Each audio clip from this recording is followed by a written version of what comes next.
गृह पाखरे यही सब जिनस थिले आसी थाए गृह को वास्तुदोष। गोटे गृह को वास्तुदोषरू मुक्त रखा हेले खाली गृहर आभ्यंतरण नियम को जानिले हेबो ताहा यथेष्ट नुहे। यार आखपाख स्थिति को मध्य अनुधान करने निहाती आवश्यक, जहाँ बिना वास्तु संपूर्ण नुहे। वास्तुशास्त्र एक प्राचीन एवं जनोपयोगी शास्त्र। आमे गृह निर्माण अनेक नियम मान जानी सारे। खाली आमे गृह भीतर कथा जानिले जे वास्तु होईगला ताहा नुहे। गोटे गृह को वास्तुदोषरू मुक्त रखा हेले खाली गृहर आभ्यंतरीण नियम को जानिले ताहा यथेष्ट नुहे। तेणु यार आखपाख स्थिति को मध्य अनुधान करने निहाती आवश्यक, जहाँ बिना वास्तु संपूर्ण नुहे।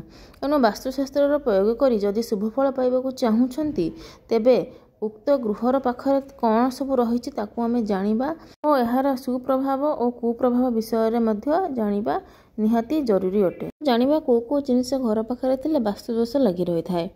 जेमती कि बासस्थान पाखरे जदि साप रोथे तेबे आर्थिक स्थिति खराब रही थाए। एणु जो स्थान में सर्प हुंका मान अत्यधिक थाए तेबे सही एरिया रे गृह निर्माण कले गृहवासी अनेक क्षति होता है। एणु सर्प हुंका स्थान सदासर्वदा वर्जनीय। जदि बासस्थान बा पाखरे उई हुंक अत्यधिक थाए तेबे गृहवासी मानसिक स्थिति मध्य ठीक रुहे ना, सबुबले विपद आशंका रही थांती। जदि घर पाखरे बहुत बिलुआ कोकिशियाली बास करती तेबे गृहवासी आर्थिक संकटर सामना करिया पड़ी थाए। जंगली जंतु बासगृह पाखरे थिले यह बहुत अशुभ कारण। केतेबेले भी हिंस्र जंतु आक्रमणर शिकार गृहवासी होई पारंती। जदि घर पाखरे बा घर ठीक सामना को कौनसी खुंट थाए तेबे यह अशुभ फल दे थाए। यह जगह जदि आपनको गृह थाए ताहले एही गृह रे अनेक मतांतर मनांतर सबुबले देखा जाय थाए। तापर होची पोलो। जदि कौनसी पोलो गृहर पूर्व बा उत्तर दिगरे होइथाए तेबे यह गृह पई अशुभ कारण। एही दिगरु आसुथिबा शुभ शक्ति गृह रे प्रवेश करि पारे नाही। फल गृहर अनेक प्रकार समस्या देखा जाय थाए। जदि एही पोलर स्थिति गृहर पश्चिम किंबा दक्षिण पटरे थाए तेबे यह शुभ फल प्रदान करिथाए। गृह पाखरे थिबा बड़ अपार्टमेंट, एही अपार्टमेंटर स्थिति दिग अनुसार गृहवासी उपर प्रभाव पकाई थाए। गृहर पूर्व किंबा उत्तर भाग रे जदि बड़ बड़ अपार्टमेंट आदि थाए तेबे यह गृहवासी प्रति अत्यंत अशुभ। एवं जदि यही अपार्टमेंट गृहर पश्चिम किंबा दक्षिण दिगरे थाए तेबे यह अत्यंत शुभ होता है। विशेष भाव में देखा हेबो के जेमिति अपार्टमेंटर छाई गृह उपरे पड़ू नथिबो। जदि अपार्टमेंटर छाई गृह उपरे पड़ुथिबो तेबे यह पश्चिम किंबा दक्षिण दिगरे थाई शुभ फल देवा परिवर्ते अत्यधिक अशुभ फल देइथाए।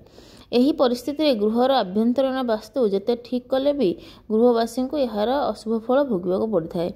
एहीपरि क्षेत्र में वास्तुविद परामर्श नहीं प्रतिकार करने निहाती दरकार। तेणु आपण मैंने एही परिस्थिति रे स्थिति प्रति यत्नवान होई गृह निर्माण कले अनेक मात्रा रे वास्तुदोषरू दूरेई होई परिबे। घरर पूर्व उत्तर एवं पश्चिम रे जदि तेंतुली गछ थाए तेबे घर को अशुभ शक्ति आसी थाए। घरर चारिपाखरे जदि कंटा गछ थाए जेमती डिमिरी, बरकोली, सिजुआ गछ, नागफेणी गछ ताहले घर को विभिन्न समस्या माड़ी आसे। गृहर दक्षिण पश्चिम रे कूप नलकूप बा गाड़िया रही गृह लोक मैंने मानसिक अशांति भोग करिथांती एवं एथि सहित आर्थिक स्थिति मध्य खराब रही थाए। ताहले एपरि परिस्थिति रे आमे यार प्रतिकार कौन करिबा? आपण घरर चारिपटे तुलसीर गछ लगे परिबे। घरर द्वार देश टिके दूर को श्वेत अरख गछ लगे पारिबे। घरर दक्षिण पश्चिम दिगरे देवदारू एवं गुआ लगेले घर पर बहुत शुभ फल दे थाए। घरर उत्तर पूर्व दिग बा जहाँ ईशान्य दिग कह जाए बा पूर्व दिगरे मध्य आपण जते डालिंब गछ कि बेल गछ लगेबे ताहा मध्य घर पर बहुत शुभ फल दे थाए।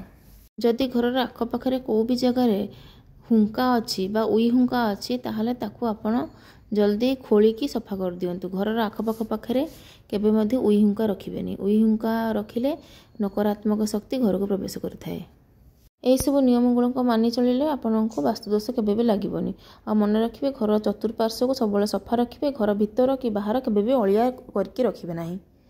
घरर आगे जदि अलिया जमा होती ताहले ताको परिष्कार करंतु। आ घरर छात उपरे सीढ़ी तले ए सब जगार मध्य आपण अलिया केबे भी जमा करके रखिबे नाही। चारिआडा परिष्कार रखिले आपणकर वास्तुदोष मध्य आपे आपे दूर हो जिवो।